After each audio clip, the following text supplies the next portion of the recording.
Assalamualaikum warahmatullahi wabarakatuh. Halo, perkenalkan nama saya Raihan Fizri Alifta dari kelompok 4 dengan NIM 2014200016 dengan teman saya yaitu Messi Hartati dengan NIM 2014200013. Baik, langsung saja kepada penjelasan. Apa itu konsumsi? Konsumsi adalah permintaan, sedangkan produksi adalah penyediaan. Kebutuhan konsumen yang kini dan yang telah diperhitungkan sebelumnya merupakan intensif pokok bagi kegiatan-kegiatan ekonomi sendiri. Mereka mungkin tidak hanya menyerap pendapatnya, tetapi juga memberi intensif untuk meningkatkannya. Hal ini mengandung arti bahwa pembicaraan mengenai konsumsi adalah primer, dan hanya bila para ahli ekonomi mempertunjukkan kemampuannya untuk memahami dan menjelaskan prinsip produksi maupun konsumen, mereka dapat dianggap komponen untuk mengembangkan hukum-hukum nilai dan distribusi atau hampir setiap cabang lainnya dari subjek tersebut. Perbedaan antara ilmu ekonomi modern dan ilmu ekonomi Islam dalam hal konsumen terletak pada cara pendekatannya dalam memenuhi kebutuhan seseorang. Islam mengakui kegemaran materialis semata-mata dari pola konsumen modern. Semakin tinggi kita menaiki jajaran peradaban, semakin kita kekalahan oleh kebutuhan fisiolog karena faktor-faktor fisiologis. Cita rasa seni, keangkuhan, dorongan-dorongan untuk pamer, semua faktor ini memainkan peran yang semakin dominan dan menentukan bentuk lahirnya konkret dari kebutuhan-kebutuhan fisiolog kita. Dalam suatu masyarakat primitif, konsumen sangatlah sederhana karena membutuhkan juga sangat sederhana. Kebutuhannya juga sangat sederhana. Tetapi perbedaan modern telah peradaban modern telah menghancurkan kesederhanaan manis dan kebutuhan-kebutuhan ini. Peradaban materialistik dunia barat kelihatannya memperoleh kesenangan khusus dengan membuat semakin bermacam-macam dan banyaknya kebutuhan kita. Kesejahteraan seseorang nyaris diukur berdasarkan bermacam-macam sifat kebutuhan yang diusahakan untuk dapat terpenuhi dengan upaya khusus. Pandangan terhadap kehidupan dan kemajuan ini sangat berbeda dengan konsepsi nilai Islam. Etika ilmu ekonomi Islam berusaha untuk mengarungi kebutuhan material manusia yang luar biasa sekarang ini untuk menghasilkan energi manusia dalam mengejar cita-cita spiritualnya. Perkembangan batin yang bukan perluasan lahiriah telah dijadikan cita-cita tertinggi manusia dalam hidup. Tetapi semangat modern dunia barat sekalipun tidak merendahkan niat kebutuhan dan kesempurnaan batin, namun rupanya telah mengalihkan tekanan ke arah perbaikan kondisi-kondisi kehidupan material sekarang ini. Kemajuan berarti semakin tingginya tingkat hidup yang mengandung arti meluasnya kebutuhan-kebutuhan yang menambah perasaan ketidakpuasan dan kekecewaan akan hal-hal sebagaimana adanya, sehingga nafsu untuk mengejar tingkat konsumsi yang semakin tinggi pun bertambah. Maka dari segi pandangan modern, kemajuan suatu masyarakat dinilai dari sifat kebutuhan materialnya. Konsumsi dan perilaku konsumen, ketentuan Islam mengenai makanan. Dengan keterangan umum ini, kita dapat meneruskan analisis selanjutnya tentang perintah Islam mengenai konsumsi yang dikendalikan oleh 5 prinsip, yaitu yang pertama adalah prinsip keadilan, yang kedua adalah prinsip kebersihan, yang ketiga adalah prinsip kesederhanaan, yang keempat adalah prinsip kemurahan, yang kelima adalah prinsip moralitas. Aturan pertama mengenai konsumsi terdapat pada ayat suci Al-Quran. Allah berfirman, "Hai sekalian manusia, makanlah yang halal, lagi baik dari apa yang terdapat di bumi." Quran Surat Al-Baqarah ayat 169. Syarat ini mengandung arti ganda pentingnya mengenai mencari rezeki secara halal dan tidak dilarang hukum. Dalam soal makanan dan minuman yang terlarang adalah diantaranya adalah darah, daging binatang yang telah mati sendiri, daging babi, daging binatang yang ketika disembelih tidak disertai dengan nama selain Allah Subhanahu wa taala. Tidak disertai dengan nama Allah Subhanahu wa taala dengan maksud dipersembahkan sebagai kurban untuk memuja berhala atau tuhan-tuhan lainnya, dan persembahan bagi orang-orang yang dianggap suci ataupun siapapun selain Allah Subhanahu wa taala. Quran Surat Al-Baqarah surat kedua ayat 173 dan Quran Surat Al-Baqarah ayat 4. 3 golongan pertama dilarang karena hewan-hewan ini berbahaya bagi tubuh. Yang berbahaya bagi tubuh berbahaya pula bagi jiwa. Larangan terakhir berkaitan dengan segala sesuatu yang langsung membahayakan moral dan spiritual, karena seolah-olah hal ini sama dengan persekutuan Tuhan. Kelonggaran yang diberikan kepada orang-orang yang terpaksa, dan bagi orang yang pada suatu ketika tidak mempunyai makanan dan yang akan dimakan, ia boleh makan makanan yang terlarang itu sekedar hanya dianggap untuk memenuhi kebutuhan ketika itu saja.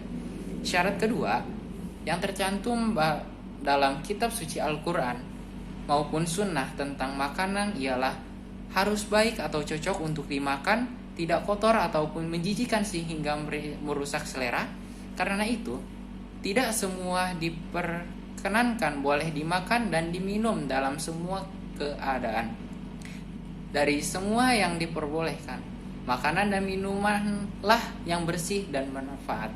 Sunnah Nabi SAW juga menyatakan bahwa kebersihan dalam segala hal adalah setengah dari iman. Salman meriwayatkan bahwa Rasulullah SAW bersabda, makanan diberkahi jika mencuci tangan sebelum dan setelah makan. Hadis riwayat Tirmizi, Misqat. Selain itu, Nabi mengajarkan agar jangan meniup makanan dan minuman dan harus selalu menutupnya. Hal ini dikaitkan dan bersumber pada Abu Tawah yang berkata, Rasulullah SAW berkata, "Bila salah seorang dari kalian minum, janganlah meniup dan ke dalam gelas." Selanjutnya, Jabir meriwayatkan Abu Hamid membawa segelas susu dari Nawi. Rasulullah SAW berkata kepadanya, "Mengapa tidak kau tutup gelas itu? Letakkan sepotong kayu di atasnya." Hadis riwayat Bukhari. Kemudian ia meriwayatkan dengan sumber Jabir. Rasulullah SAW bersabda, "Setelah tidur matikanlah lampu, tutup pintu dan tutupilah makanan dan minuman." Hadis riwayat Bukhari. Dari hadis-hadis ini dapat diketahui bahwa agama Islam sangat mementingkan kebersihan. Prinsip ketiga yang mengatur perilaku manusia mengenai makanan dan minuman adalah sikap tidak berlebih-lebihan, yang berarti janganlah makan secara berlebihan. Selanjutnya, hai orang-orang yang beriman, janganlah kamu haramkan apa yang baik yang telah Allah halalkan bagi kamu, dan janganlah kamu melampaui batas. Quran Surat Al-Maidah surat kelima ayat 87. Arti penting ayat-ayat ini adalah kenyataan bahwa kurang makanan dapat membangun jiwa dalam tubuh. Demikian pula pada perut diisi secara berlebih-lebihan tentu akan ada pengaruhnya pada perut. Praktek menantangkan jenis makanan tertentu dengan tegas tidak diperbolehkan dalam Islam. Prinsip yang keempat adalah prinsip kemurahan hati. Jadi dengan menaati perintah Islam, tidak ada bahaya maupun dosa ketika makan dan minum makanan dan minum yang halal disediakan Tuhan karena kemurahan hatinya. Selama maksud ini adalah kelangsungan hidup dan kesehatan lebih baik dan tujuan menunaikan perintah Tuhan dengan keimanan yang kuat dan tuntutannya, dan perbuatan adil sesuai dengan itu, yang menjamin persesuaian bagi semua perintahnya. Quran Surat Al-Ma'idah ayat 96. Maka dalam hal ini terdapat peralihan berlangsung yang sifatnya elastis dan memperhitungkan tujuan makanan dan minuman langsung dan pokok. Makanan dan minuman yang berbahaya dilarang sekali. Minuman memabukkan, karena itu tidak bisa diminum sekalipun dalam jumlah yang kecil, kecuali ia digunakan sebagai obat untuk menyelamatkan jiwa. Untuk bermaksud demikian, kitab suci Al-Quran dengan sangat tegas memperbolehkan penggunaan makanan-makanan terlarang. Tetapi barang siapa dalam keadaan terpaksa atau memakannya, sedang ia tidak menginginkannya dan tidak pula melampaui batas, maka tidak ada dosa baginya. Quran Surat Al-Baqarah ayat 173. Terakhir, tetapi bukan berarti tidak penting dari prinsip mengenai konsumsi ini adalah kondisi moralitas, bukan hanya mengenal makanan dan minuman, tetapi juga dengan tujuan terakhirnya, yakni untuk peningkatan dan kemajuan nilai-nilai moral dan spiritual. Bagi seorang muslim diajarkan untuk menyebut nama Allah Subhanahu wa taala sebelum makan dan menyatakan terima kasih kepadanya setelah makan. Dengan demikian ia merasakan kehadiran ilahi pada waktu memenuhi keinginan fisiknya. Hal ini penting artinya karena Islam menghendaki perpaduan nilai-nilai hidup material dan spiritual yang bahagia. Semua minuman keras juga dilarang. Diakui bahwa sementara orang-orang mungkin merasakan sedikit kenikmatan dan keuntungan bagi minuman-minuman keras dan memakan makanan yang terlarang lainnya, tetapi hal itu dilarang karena berbahaya yang mungkin ditimbulkan lebih besar daripada kenikmatan dan keuntungan yang mungkin diperolehnya. Quran Surat Al-Baqarah ayat 219. Tetapi larangan itu jelas, menyeluruh. Dalam surat Al-Maidah ayat 91, Al-Quran menjelaskan bahwa kegemaran minuman-minuman keras cenderung menimbulkan perselisihan dan permusuhan, dan bagi mereka yang menyukai besar kemungkinan akan mengabaikan sholat dan tidak ingat kepada Tuhan. Demikian pula pada bulan Ramadan, bahkan selama berpuasa kita harus menahan diri untuk tidak makan dan minum walaupun makanan dan minuman itu halal, diperbolehkan dan dapat menopang hidup. Juga tidak diperbolehkan melakukan hubungan suami istri yang dapat meningkatkan kelanjutan keturunan manusia. Hal ini merupakan janji atau kesepakatan simbolik yang dilakukan oleh seorang penganut dengan menyatakan bahwa bila dalam pelaksanaan tugas menyerahkan diri kepada kehendak Tuhan, ia merasa wajib mempertaruhkan jiwanya dan pengorbanan kepentingan untuk berketurunan, dan ia tidak akan ragu-ragu untuk berbuat demikian. Baik, saya Messi Hartati dengan nomor induk mahasiswa 2014200031 sebagai pemateri kedua yang menjelaskan tentang kebutuhan dan urutan prioritas dalam Islam untuk menggolongkan kebutuhan-kebutuhan manusia dalam 3 judul. Yang pertama, keperluan, kesenangan, dan kemewahan. Yang pertama, keperluan. Biasanya meliputi semua hal yang diperlukan untuk memenuhi segala kebutuhan yang harus dipenuhi. Yang kedua, yaitu kesenangan. Boleh didefinisikan sebagai komoditi yang penggunaannya menambah efisiensi pekerja, akan tetapi tidak seimbang dengan biaya komoditi semacam itu.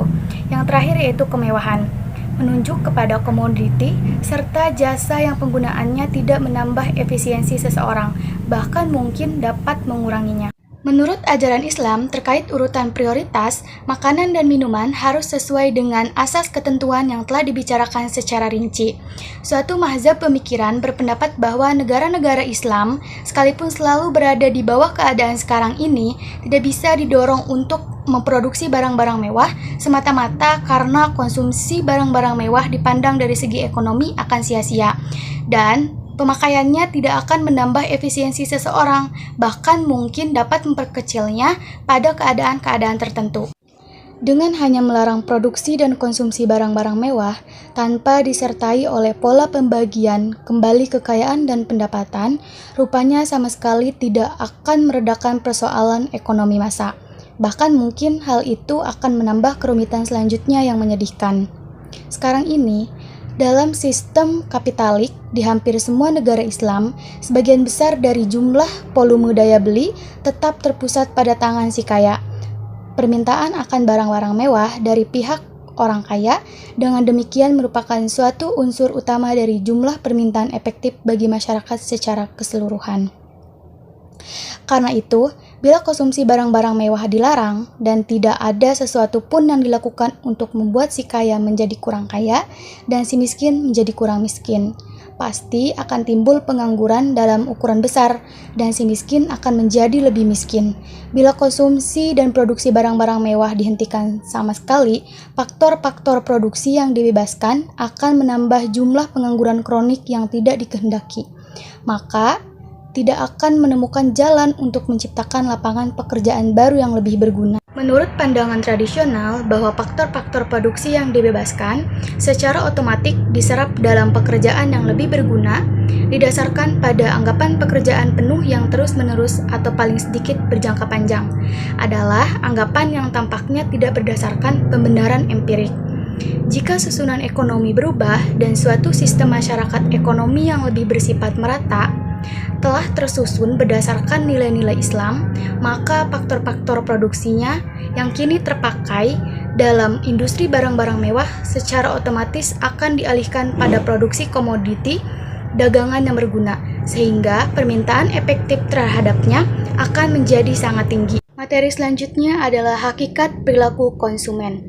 Menurut James P. Engel, berpendapat bahwa perilaku konsumen didefinisikan sebagai tindakan-tindakan individu yang secara langsung terlibat dalam usaha memperoleh dan menggunakan barang-barang jasa ekonomis, termasuk proses pengambilan keputusan yang mendahului dan menentukan tindakan-tindakan tersebut.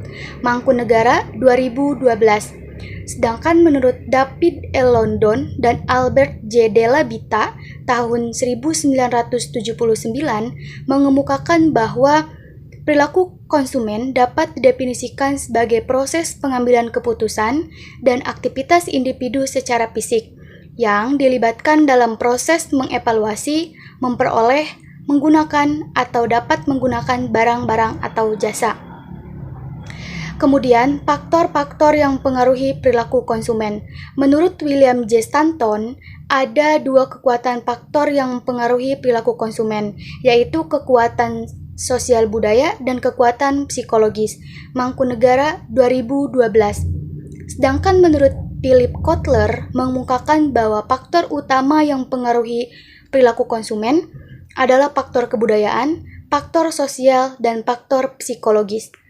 Faktor kebudayaan. Ada budaya, subbudaya, dan kelas sosial. Budaya dapat didefinisikan sebagai hasil kreativitas manusia dari satu generasi ke generasi berikutnya, yang sangat menentukan bentuk perilaku dalam kehidupan sebagai anggota masyarakat.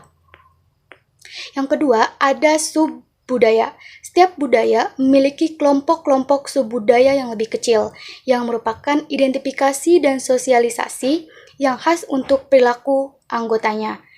Kemudian ada kelas sosial.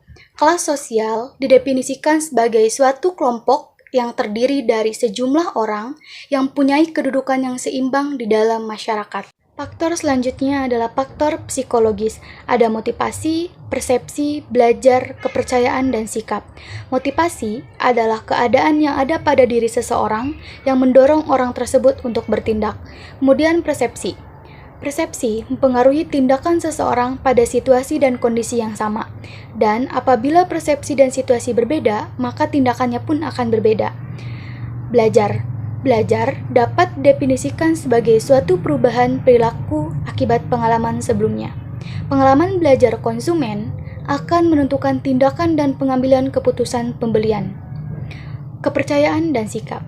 Sikap adalah suatu penilaian kognitif seseorang terhadap suka atau tidak suka, perasaan emosional yang tindakannya cenderung ke arah berbagai objek atau ide. Perilaku konsumen dalam perspektif Islam. Fokus pembahasan ekonomi Islam pada hakikatnya terletak pada penyikapan manusia terhadap harta. Menurut Sakti 2003, ada 4 prinsip utama dalam sistem ekonomi Islam yang diisyaratkan di dalam Al-Quran. Yang pertama, hidup hemat dan tidak bermewah-mewah. Yang kedua, implementasi zakat.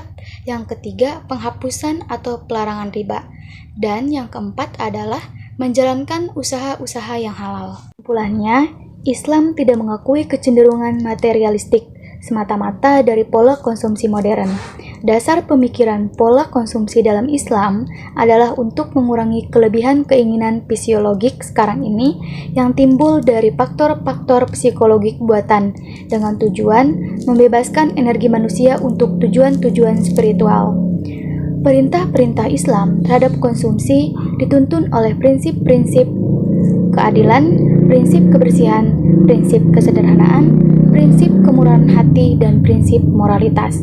Pada umumnya, kebutuhan-kebutuhan manusia digolongkan dalam 3 hal: keperluan, kesenangan, dan barang-barang mewah.